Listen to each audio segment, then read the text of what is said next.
Bismillahirrahmanirrahim. Assalamu alaikum. My name is Syed Muhammad Hassan. I am student of Dreams 21 under the mentor of Hamad Rajput.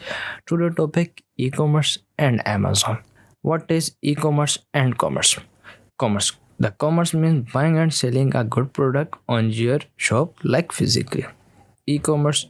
E-commerce means electronic commerce. The electronic commerce means buying and selling a good product by using internet.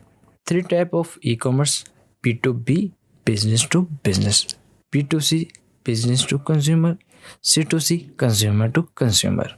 Amazon is largest online retailer in the world.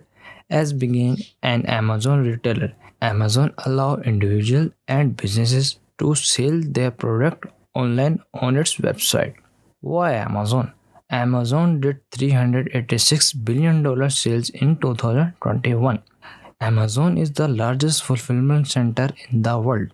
Business model on Amazon: private label FBA, build your own brand; wholesale FBA, selling a branded products; dropshipping, selling a product without having stock and inventory. Fulfillment channel on Amazon: FBA and FBM. FBA means fulfillment by Amazon. FBM means fulfillment by merchant. आज का topic हमारा यहीं तक था। इंशाल्लाह ताला हमारी दोबारा मुलाकात होगी। मुझे दीजिए इजाज़त। अल्लाह हाफिज़।